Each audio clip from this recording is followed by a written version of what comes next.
Então vamos continuar acompanhando essa saga da política brasileira, ou da história brasileira mesmo, né? Política, social, econômica, cultural, filosófica, em todos os seus níveis e patamares, enfim, em todas as suas instâncias, em todas as esferas da existência que compõem esse assunto maior que a gente chama de história do Brasil, né? Tudo isso sem perder de vista o cenário mais amplo, maior, que está por trás disso tudo. Por trás, em volta. Eu acho que vocês estão entendendo o que eu estou falando, né?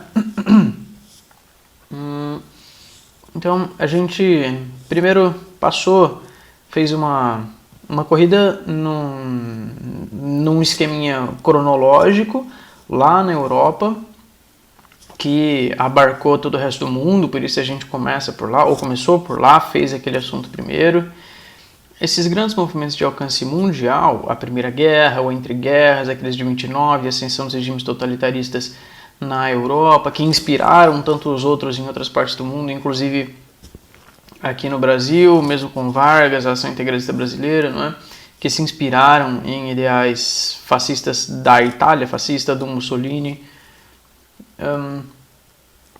Então, nesses anos 30, teve essa ascensão de regimes autoritários, não só de direita. Lembrem-se que quem estava no poder na União Soviética era o Stalin, que obviamente não era de direita, porque era um regime socialista, mas era também autoritário. Então, nenhum radicalismo foi bom. A gente tem todos esses personagens como governantes autoritários que esmagaram a oposição, que não foi, portanto, o ideal de pacifismo, né? O Vargas vai ter a sua cota de autoritarismo também, em larga escala, em larga medida. Então, aqui no Brasil, só para a gente refazer um panorama meio geral também, a gente viu a situação do Brasil Império, do Segundo Império, da queda do Império, né? Desde 1840, com a tomada do poder pelo Dom Pedro II com o golpe da maioridade. Estão lembrados? Eu acho que o Eduardo lembra bem isso aí. Toda vez que eu pergunto, ele respondia, pelo menos. Aqui ele ia procurar nas anotações. 1840 com o Dom Pedro II, aí teve aqueles 3 períodos distintos, né? Então, o segundo reinado acabou com a proclamação da República em 1889 pelo Marechal Deodoro da Fonseca. Então, a gente teve a República da Espada, a primeira Constituição dessa República, né? Aí, então, se seguiu a República das Oligarquias, que se estendeu até 1930. Aí a gente viu o movimento pelo qual esse tipo de governo foi posto abaixo, com a Revolução ou o golpe de 30, que botou no poder o Getúlio Vargas, para quebrar com esse joguete da política dos governadores, da política do café com leite e tudo mais.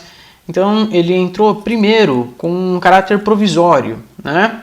Revogou a Constituição anterior e estava assim, arrumando a casa, no esforço de quebrar de vez aquela política do café com leite, aquela política do joguete de transição da política entre São Paulo e Minas Gerais para tornar essas eleições mais abertas ou menos manipuláveis. Pois bem, a gente passou por essa primeira fase provisória que se estendeu, foi um provisório quase definitivo, né? Ele cumpriu praticamente um mandato inteiro, de 1930 a 1934. Mas, pelo meio do caminho, lá em 32, teve a Revolução Constitucionalista de São Paulo, que falhou, que foi suplantado, o movimento foi abafado pelas forças federalistas ou federais. Teve lá o MMDC, lembram? Que a gente falou na última ou penúltima aula. Então, houve uma oposição forte a ele e não dá para ignorar um estado como São Paulo. São Paulo detinha o poder político e econômico e, em grande medida, controlava a política e economia do país. Tinha grandes fazendeiros, grandes industriais em São Paulo. Não dava para ignorar a sua relevância, a sua importância a sua participação política mesmo. Então, muitas das suas concessões foram atendidas, trocou o interventor, né, que era uma das suas exigências, fez lá uma nova Constituição, chamou a Assembleia Constituinte em 33, lançou a Constituição nova em 34. Então, essa Assembleia Constituinte elegeu indiretamente um novo presidente para cumprir esse primeiro mandato, que foi o próprio Getúlio, que ficaria de 34 a 38, quando deveriam haver novas eleições. Só que não houveram, como eu já contei para vocês. Então, esse segundo, desde a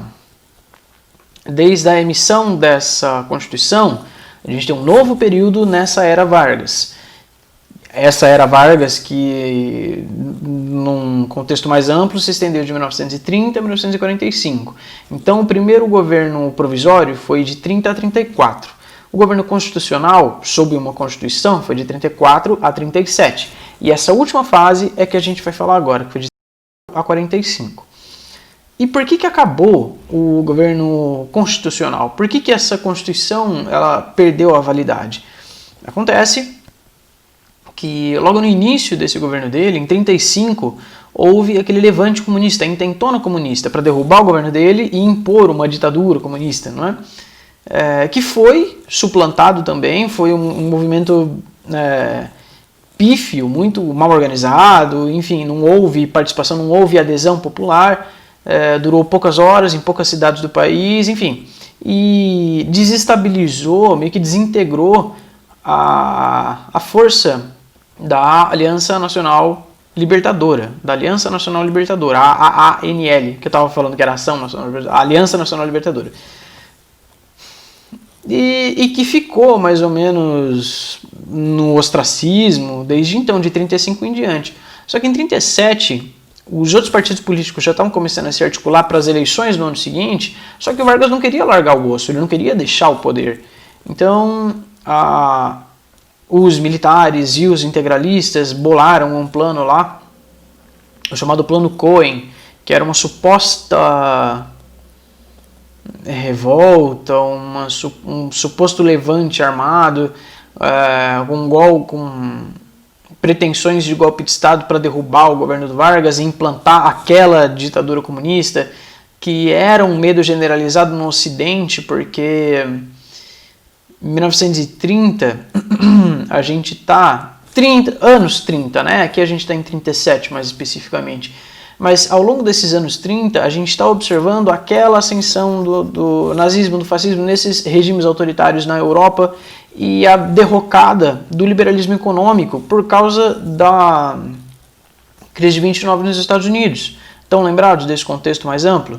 Que havia então duas oportunidades para fugir desse liberalismo econômico que tinha se provado falho nos Estados Unidos e no resto do mundo também. Quais eram essas duas alternativas? O autoritarismo ou o socialismo. E o socialismo tinha os seus representantes, né, lá na União Soviética, e o autoritarismo também tinha os seus representantes nesses países da Europa Ocidental que a gente tem falado. E o Brasil também estava nessa política dividida, polarizada entre os socialistas e os fascistas, não é? Afeitos a esses regimes autoritários. Pois bem, então houve a elaboração desse plano maligno de uma tomada pelos comunistas, que na realidade foi um plano forjado, não era real, não era efetivo, não havia a intenção de realizar esse plano Cohen, a galera não tinha realmente pensado nisso. Foi uma estratégia muito bem articulada pelos militares e pelos integralistas para dar a desculpa que Vargas precisava para enrijecer esse controle e baixar uma política centralizadora ainda mais intensa, né? Sem as amarras da Constituição, sem as amarras desse verniz democrático que ainda havia e lutava para se sustentar. Então agora, com essa ameaça comunista do Plano Cohen, o Vargas fecha de novo o Congresso, instaura um estado de sítio, como se fosse um estado de guerra, faz ou implementa uma política de perseguição aos seus opositores, a esses supostos comunistas, supostos ou efetivamente comunistas, porque havia um partido comunista bem articulado no Brasil. Isso foi lá para o fim do ano. Em 10 de novembro de 1937, então, o Vargas diluiu a Assembleia Constituinte, dissolveu a Assembleia Constituinte, fechou ela e impôs uma nova Constituição. Ele revogou aquela Constituição que tinha autorizado o seu próprio governo, né, o governo constitucional, acabou com ela e impôs uma nova, em 37, a chamada Constituição Polaca, que era parecida com a Constituição da Polônia, que era extremamente autoritária, aos moldes do seu próprio gosto, não é? Do Vargas, no caso. Decretou estado de emergência e extinguiu todos os partidos políticos, e essa era também uma das características daqueles regimes autoritários, não é? O governo unipartidário, só o partido que está no poder. Só que esse negócio de extinguir todos os partidos, ele extinguia também a Ação Integralista Brasileira, e foi um golpe duro para esses tão fiéis apoiadores, que viriam a se sublevar nos anos seguintes, mas que foram rapidamente eliminados também. Além do mais, suspendia direitos e liberdades individuais e censurava fortemente a imprensa, para que não houvesse nenhuma oposição articulada ao seu governo. Pois bem, nessa nova fase do governo dele, ele implantou o que a gente pode chamar de nacional-desenvolvimentismo, uma centralização política e econômica, todo o poder nas suas mãos, né, no executivo, na figura do Vargas. Então, essa censura que ele aplicava levou muitos artistas, escritores, músicos, poetas, cantores a buscarem o exílio, né, fugir do país, fugir do Brasil. Nesse mesmo período, lembrem-se, portanto, que esse Estado Novo vai se estender de 37 a 45. 37, a Europa já estava fervilhando, borbulhando, estava as tampas já para estourar a Segunda Guerra Mundial, que efetivamente estourou 2 anos depois, em 39. Então, todas aquelas forças já estavam mais ou menos articuladas, elas só clicaram as alianças em 39, e aí que deslanchou a Segunda Guerra, que foi até 45. Então, o Vargas esteve no poder aqui no Brasil ao longo de por todo o período pelo qual se estendeu a Segunda Guerra Mundial, lá na não só na Europa, né, no mundo inteiro, por isso que a gente chama de Guerra Mundial. Então, em meio a esse contexto, o Vargas conseguiu o apoio dos Estados Unidos, né, ou os Estados Unidos conseguiram o apoio do Brasil, por assim dizer, a gente também pode colocar nesses termos, porque politicamente a ideologia do Estado brasileiro era muito mais próxima do eixo do que dos aliados. Mas o Brasil foi cooptado pelos Estados Unidos a entrar com os aliados nessa guerra pela sua iminente vantagem, né, pelo poderio que os Estados Unidos detinham. Então era um aliado valoroso, um aliado bastante confiável. Se tivesse que apostar em algum time, fazia bastante sentido apostar nos Estados Unidos, que tinha uma proeminência muito grande, e porque ele foi bastante convincente, né, usou argumentos muito bons para angariar essa ajuda do Brasil na Segunda Guerra junto com os aliados. Pois bem, isso facilitou na empreitada do Vargas de nacionalização da economia, criou grandes empresas estatais sob o seu próprio controle direto, né? E, portanto, isso atentava também com aquele liberalismo econômico que tinha fracassado em 29.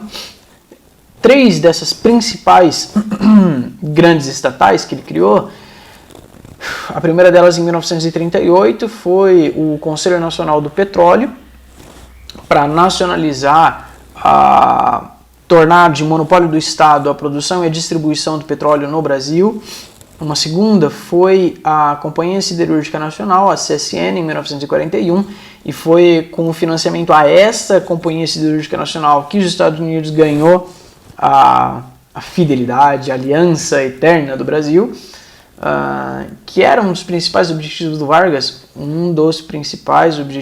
Vargas, para a industrialização do país, porque um país, para se industrializar, precisa produzir aço, precisa ter a sua própria produção de aço. Inclusive, lembrem-se, foi essa produção de aço e incremento das estradas de ferro e de um aumento da força bélica do país que jogou a Alemanha, botou a Alemanha entre as principais potências da Europa lá no fim do século XIX, quando ela executou a sua unificação, lá em 1870.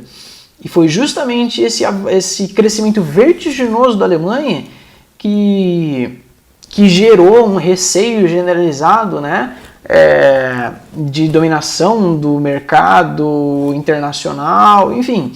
E essas rixas aí foram desembocar lá na Primeira Guerra Mundial, que a gente falou no começo desse ano. Bom, e aí uma terceira grande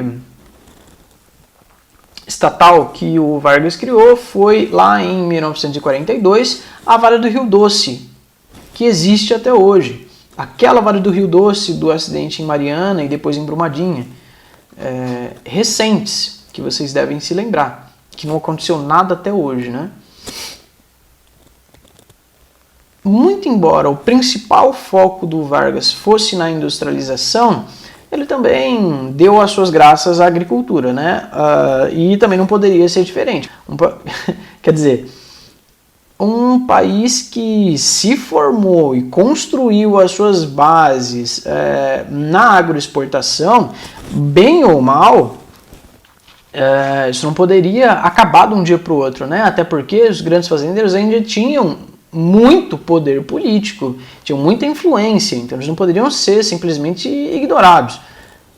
Sinal disso foi a atenção para suas reivindicações. Meu Deus, cara, tô falando enrolado, né?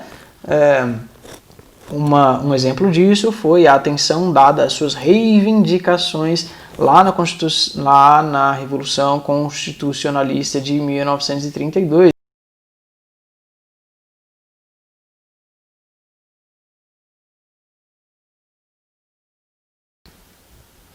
Governo Vargas. Aliás, o governo Vargas está desde 1930, né? O Estado Novo, esse Estado Novo, ditatorial, autoritário do Vargas, a partir de 37, com essa nova Constituição, a polaca e tudo mais, que nós temos falado até agora, nesses últimos 18 minutos já de gravação. Não sei quanto que vai ficar na edição. Bom, em 1943... Lembrem-se que esse Estado Novo já vigora desde 37, então em 43 ele já está com 6 anos.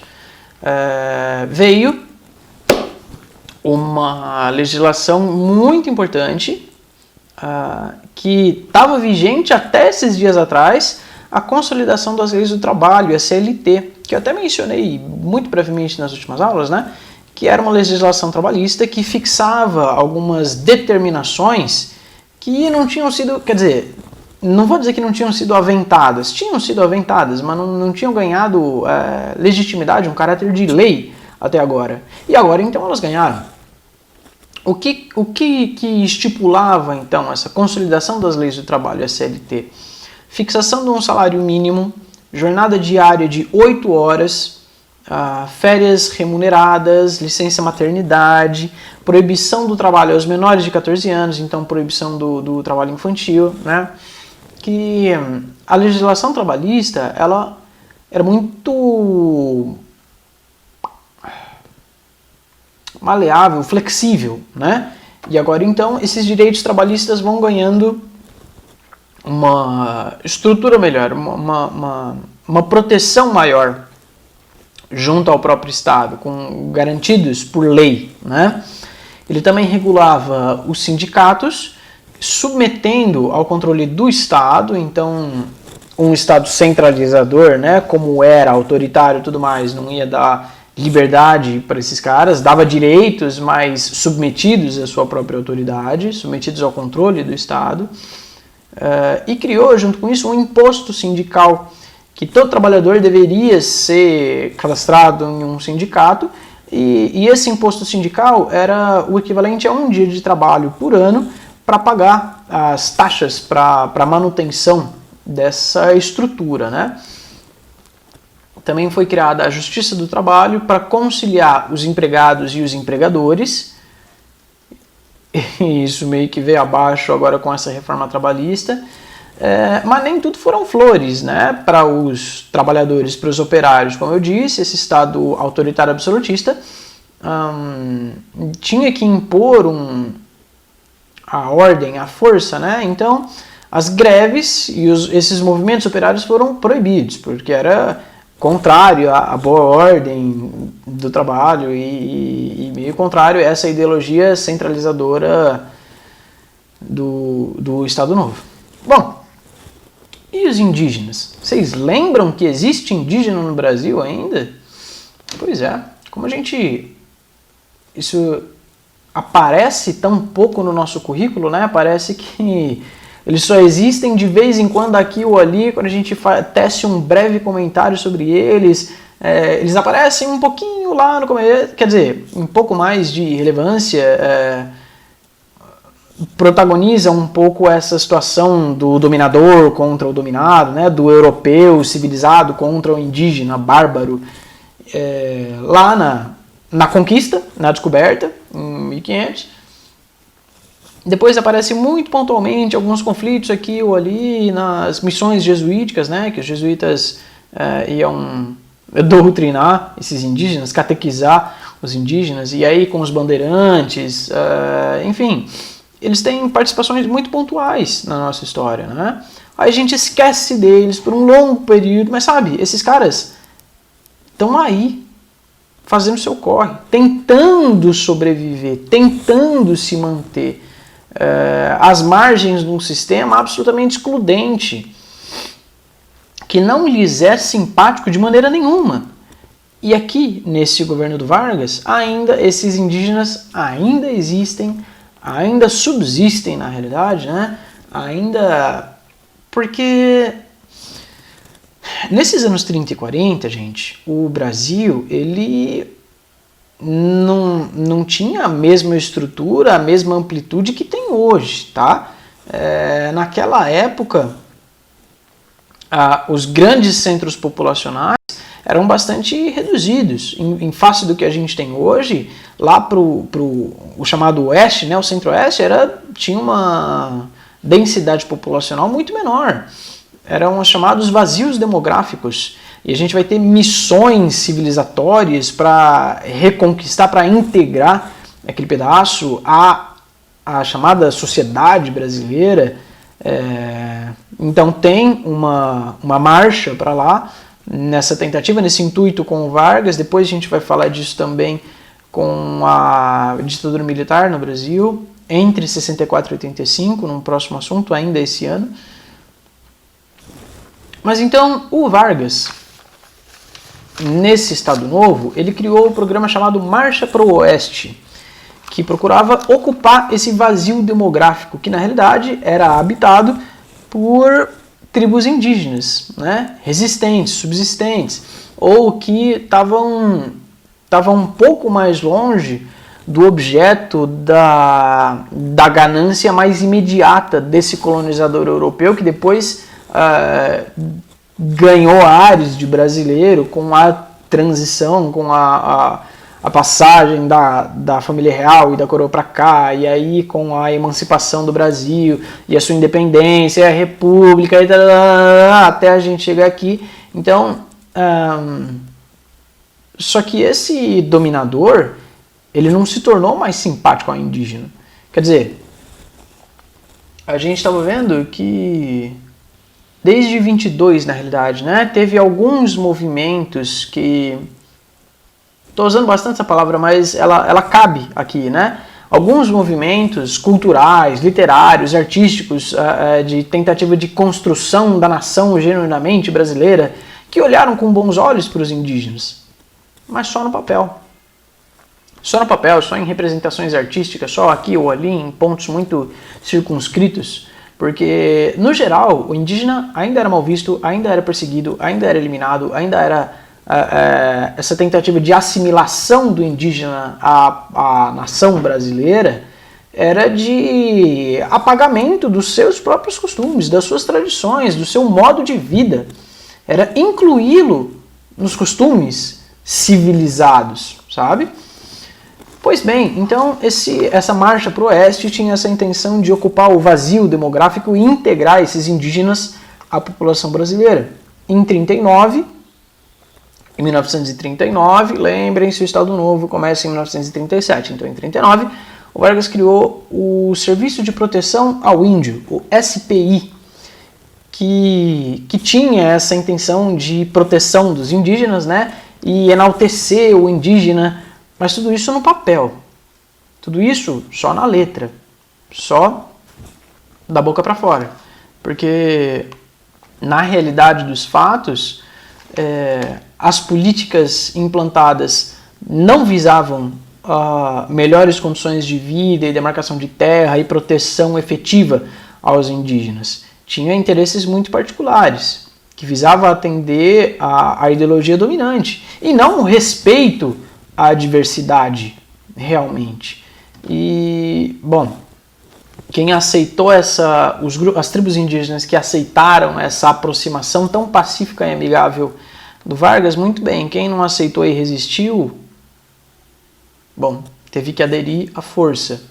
Em 1939 foi criado o Departamento de Imprensa e Propaganda, o DIP, em 1939, lembrem-se disso, que tinha a função, tinha o objetivo de difundir a ideologia do Estado Novo, que era esse nacionalismo exacerbado, o culto à imagem do líder, o fomento à industrialização, à educação, ao progresso, dentro daquele conceito do desenvolvimentismo que eu falei do Vargas, exaltação do trabalho para combater a boemia, o ócio, a vadiagem, o desocupado, né? Enaltecia o trabalho como um valor que enobrecia a humanidade, né?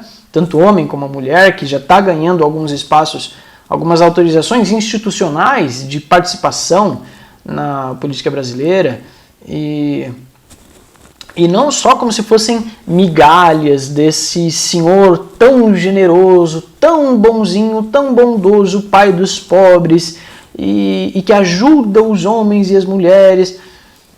Não, né? Nenhuma dessas coisas é conseguida assim de graça. Sempre houveram movimentos populares de luta por direitos e gradativamente eles vão sendo atendidos ou não atendidos, né? A gente segue em luta até hoje. Tem muita coisa ainda que não está ainda como deveria ser. Ainda não temos um mundo perfeito. Não estamos com as condições mais satisfatórias possíveis. E mesmo quando a gente tem leis que garantem essa igualdade, só a existência da lei ainda não é o bastante. A existência da lei não garante o seu cumprimento. Ainda falta bastante para a gente chegar num estado ideal. Bom, então o Departamento de Imprensa e Propaganda tinha essa intenção de difundir a ideologia do Estado Novo, de propagar os seus ideais, fazer essa propaganda mesmo do Estado e do Vargas e das suas intenções, né, dessa ideologia dominante. Também servia pelo Departamento de Imprensa e Propaganda, o DIP de 39, executar essa censura aos opositores, aos músicos, escritores, enfim, que produzissem um tipo de arte, qualquer que fosse, contrária a esses ideais vigentes, que ele era, sabe, autoritário, centralizador, então não pode haver contrário, não pode haver contestação, não pode haver uma ideologia divergente. Então, se ninguém fala contra, é porque todo mundo gosta, né? Não. Na verdade, era essa a ideia que se queria passar, né? Mas não tem ninguém falando contra porque ninguém pode falar contra. Porque se fala contra, sofre as consequências da sua ousadia, dessa pachorra de se levantar contra um governo tão nobre, tão bom, não é? Bom, o Vargas percebeu o alcance que o rádio tinha na população brasileira, porque já tinha permeado nas casas das pessoas. Esses 1930, 30, 40, já estamos chegando nos anos 40, a população brasileira já tem acesso a alguns eletrodomésticos, dentre eles o rádio, que já era bastante presente nas casas da população. Então, ele tinha um acesso à população brasileira bastante grande e disseminado, difundido pelo rádio. Então, E já existia o telejornal, o rádio-jornal, né? Tele é de televisão. A televisão veio mais depois, se popularizou no momento posterior. Mas o rádio já estava presente, né? Então o rádio-jornal já era algo bastante difundido. E aí então o Vargas, desde 32, dos anos 30 aí, ele obrigou as rádios a veicularem essas propagandas governamentais para alcançar a população brasileira, né? Ele conversava com a população brasileira. O próprio Vargas tinha vários programas no rádio e ele falava com a população. Claro que era um monólogo, né? Ele só falava e não tinha resposta, mas ele mantinha esse contato com a população brasileira. E até por essas legislações trabalhistas, né? Então ele angariou um apoio popular muito grande. Ele era e o Departamento de Imprensa e Propaganda, o DIP, fazia uma boa propaganda dele, de maneira que ele era efetivamente exaltado, ele era saudado como o pai das crianças, um líder, um exemplo a ser seguido. Isso lembra vocês de alguma coisa? Também tinha um departamento de imprensa e propaganda muito ativo na Alemanha nazista, na União Soviética do Stalin, na Itália fascista. Todos esses regimes autoritários, unipartidários, ultranacionalistas e tal, eles tinham essa propaganda de exaltação da figura do líder. Aqui também. Então o Vargas era populista e ele tinha o acesso, então alcançava essa população brasileira pelo rádio, pelos programas de rádio. Em 1938 foi criada a Hora do Brasil, que era um programa obrigatório, de veiculação obrigatória às rádios oficiais, e todas elas deveriam transmitir esse programa no mesmo horário. Tem um programa parecido com isso hoje, né? Chama Voz do Brasil. É o mesmo. As autoridades governamentais receberam esse programa de braços abertos, né? Porque era muito bom, cumpria muito bem com o seu objetivo de propagação da política instituída, né? Fazia a propaganda desse governo. Então, hoje, essa Voz do Brasil ainda é veiculada em todas as rádios, no mesmo horário, e funciona aí. Ninguém ouve, mas ela está tocando. O sistema educacional na era Vargas também foi reformulado, né? E houve a criação de institutos, de instituições federais muito úteis, muito importantes para o avanço da pesquisa, da ciência, mesmo na área de ciências humanas, que costuma ser relegada por esses regimes autoritários, mas lá no Estado Novo do Vargas foi criado o Serviço do Patrimônio Histórico e Artístico Nacional, o SFAM, que é responsável por tombar os patrimônios, enfim, ele participa dessa questão de patrimônio, e o Instituto do Livro também, que era para ampliar o número de bibliotecas e o acesso a obras pela população. Tinha também, né, foi veiculado, houve a tentativa de veiculação e implantação de um projeto de educação feminino muito específico, bastante alinhado com aquela proposta integralista que eu vou mandar vocês pesquisarem. Eu falei que eu ia pôr a atividade no plural, não pus ainda, né? Mas eu vou pôr. Vamos se preparando, hein? Vamos se preparando. Acho que postando essa aula eu já vou mandar a atividade para não esquecer também, não deixar para lá. Senão vai passando o tempo, e aí a gente já está falando de outro assunto, vocês ainda têm que fazer esse trabalho, então eu já vou mandar para vocês fazerem de uma vez. E aquele lá do Holocausto já acabou, hein? Já acabou o prazo. Quem mandou, mandou muito bem. Quem não mandou, já vai partir para o próximo. E é bom mandar, gente, senão eu não tenho com que atribuir nota de vocês. Pois bem, e esse Estado Novo, ele foi se arrastando, né? Se ele começou em 37, 38, 39, 40, já começou a guerra, 41, 2, em 42 o Brasil entrou na guerra com os Estados Unidos contra o eixo, porque a Alemanha afundou aqueles navios mercantes brasileiros na costa da Europa. Então ele tomou o partido, quer dizer, ele já tinha declarado apoio aos aliados, né, mas de 42 em diante, então, ele declarou efetivamente guerra ao eixo, mandou aquela turma para lá, a Força Expedicionária Brasileira, para lutar na Itália, e lutaram na Itália, e teve uma participação bastante importante. que se estendeu então de 42 a 45, nessa última fase, nesse último período do Estado Novo do Vargas, e da era Vargas mesmo, né, que acabou em 45. Mas ao longo desse período, nem tudo era flores, nem para a população e nem para o governo instituído. Vargas não tinha só abraços e beijos por onde ele passava, não tinha só apoiadores. Havia uma força bastante significativa de opositores também. Havia uma oposição bastante articulada contra o Vargas, que exigiam a saída dele e a retomada de uma democracia, né? Porque até então eles ainda estavam em estado de exceção, como se eles vivessem em estado de guerra, para legitimar esse governo autoritário centralizador do Vargas. Ainda que não houvesse uma guerra externa, era uma guerra contra os opositores, para manter todo mundo ali na mão dele. Bom, essa situação ela foi se intensificando e foi se tornando evidente a contradição entre o discurso e a prática do Vargas, justamente por causa da Segunda Guerra. O que acontece?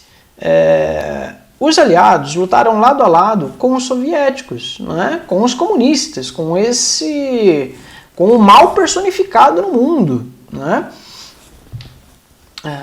E havia ainda ainda que os partidos todos tenham sido postos na ilegalidade, né? Mas ainda havia uma ideologia comunista corrente no Brasil. E aqueles tantos outros que foram exilados, né? Então havia uma oposição bastante evidente às práticas centralizadoras e autoritárias do Vargas. Então ele foi sendo pressionado de maneira tal que ele tinha que ceder a algumas dessas reivindicações, né? Aos poucos, ou paulatinamente, ele foi cedendo a essas pressões.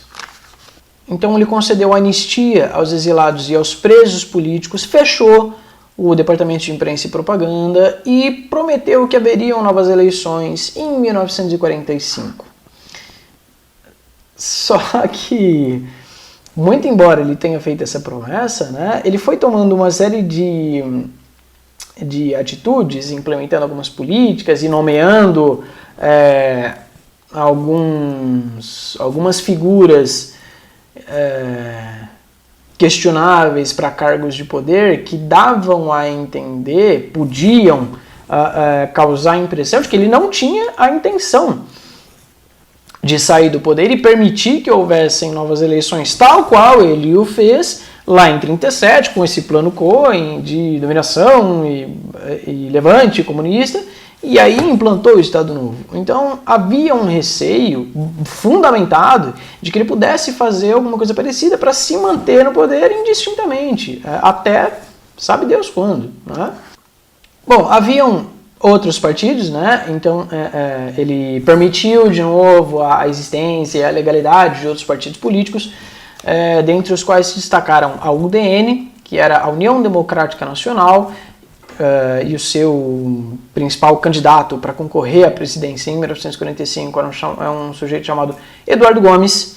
Tinha o PSD, que era o Partido Social Democrata, Partido Social Democrático, que concorreu a essas eleições numa aliança com o PTB, o Partido Trabalhista Brasileiro. Os dois ligados ao Vargas. Aliás, o PSD era ligado ao Vargas e lançou o general Eurico Gaspar Dutra para concorrer à presidência no ano seguinte. E tinha também o PCB, o Partido Comunista Brasileiro, e lançou o candidato civil Iedo Fiuza. Só que do outro lado, ele não tinha só opositores, né? Ele foi uma figura muito controversa, muito polêmica. Então tinha gente que queria que ele saísse, tinha gente que queria novas eleições, tinha gente que queria que ele ficasse, o que era inconstitucional, mas já não tinha Constituição mesmo, né? Tinha também um movimento popular chamado de queremismo.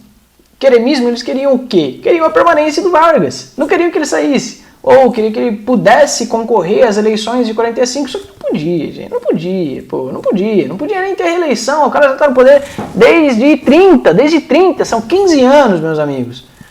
Mas aí o queremismo então queria que ele pudesse concorrer a novas eleições. Mas não, ó, não teve jeito. E até por causa daquelas manobras políticas suspeitas, houve meio que um golpe para assegurar a legalidade. O Vargas foi obrigado pelos militares a renunciar em outubro de 1945 e o poder do país então ficou com um sujeito chamado José Linhares, que era o presidente do Supremo Tribunal Federal, para garantir a execução das eleições de forma democrática e legalizada no ano seguinte, né? Para não correr o risco do Vargas falar, opa, não vai rolar de novo não, hein? Pegadinha do malandro, não vai ter eleição, vou continuar aqui. Então houveram eleições e quem foi eleito foi o general Eurico Gaspar Dutra, do PTB. Foi eleito presidente com o apoio do Vargas. Eles eram parceiros, né? O Gaspar Dutra já tinha participado de outros movimentos de contenção de levantes contrários ao Vargas, né?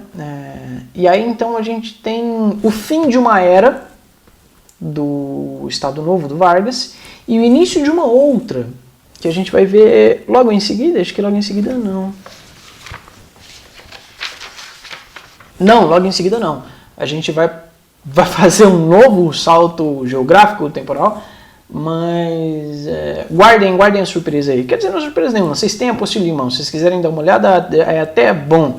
Vão dando uma olhada no apostila de vocês, vão dando uma lidinha nos assuntos que a gente vai ver, mas aqui a gente põe um ponto final na Era Vargas, no Estado Novo, com a execução finalmente de eleições para a escolha de um presidente do Brasil. Ainda não foi um presidente civil, ainda foi um militar, o general Eurico Gaspar Dutra, que vai dar início a uma nova fase, que vai se estender até 64, foi de 45 a 64.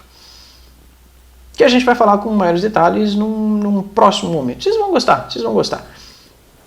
Tem algumas figuras de nomes que vocês já ouviram, então vai ser mais ou menos um assunto mais que vocês podem ter uma familiaridade maior. Eu vou mandar... Não é só isso, tá? Quer dizer, é só isso, a aula é essa, mas não é só isso desse assunto. Desse assunto eu vou mandar alguma coisinha para vocês fazerem, vou eleger alguns assuntos para vocês pesquisarem, vou pôr no plural, se tiverem qualquer dúvida podem me perguntar sobre a aula, ou sobre a atividade, ou sobre qualquer outra coisa, a gente vai conversando, tá? Dúvidas, questionamentos, lamentações, comentários, qualquer coisa que vocês queiram falar, que vocês sintam no seu coração, queiram externar, a gente está aí para ouvir vocês, né? Então é isso aí, gente. Até mais. A gente vai se falando.